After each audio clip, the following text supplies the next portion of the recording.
Bonsoir mes amis, je suis content de vous retrouver en ce temps de prière, ce temps de veillée que nous offrons à Jésus. Le texte biblique que nous recevons, sur lequel nous méditons ce soir, c'est la parabole du bon samaritain. Cette parabole, Jésus va nous apprendre deux choses. D'abord, qui est notre prochain et comment nous devons l'aimer. Qui est mon prochain? Effectivement, c'est une question qui a donné naissance à cette parabole, une question posée par un docteur de la loi qui demande à Jésus, qui est mon prochain?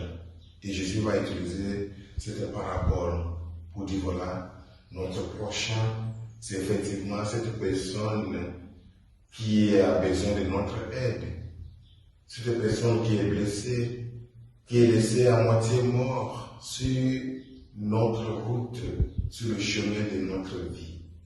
Et nous sommes appelés à prendre soin de cette personne, à lui apporter notre aide.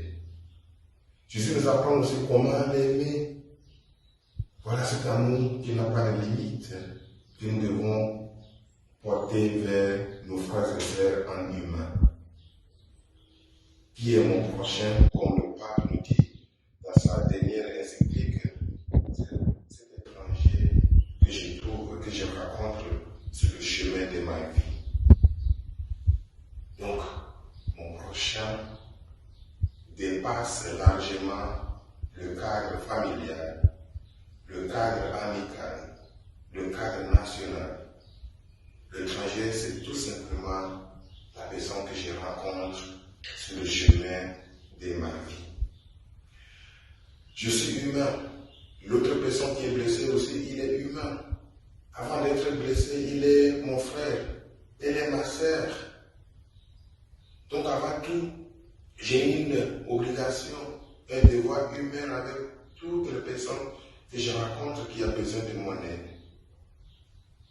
Le pape, effectivement, dans sa dernière encyclique, va nous dire vraiment avec des mots tellement forts, en nous disant si nous refusons notre aide à cette personne qui a besoin de nous, si nous n'apportons pas notre secours, notre amitié, notre solidarité à toutes les personnes qui ont besoin de nous, donc nous sommes complices de tous ceux qui ont fait le mal à cette personne.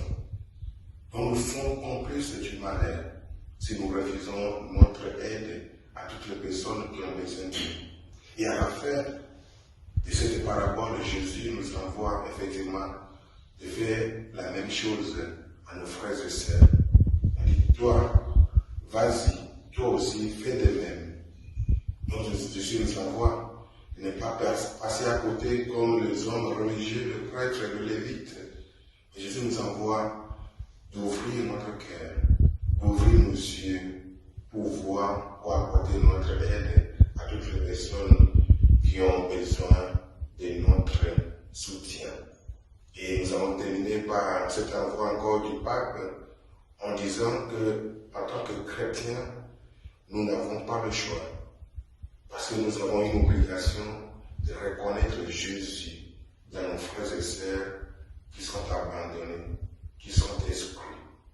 En ce temps de carême, voilà, nous prenons un des piliers de carême, l'aumône, la solidarité.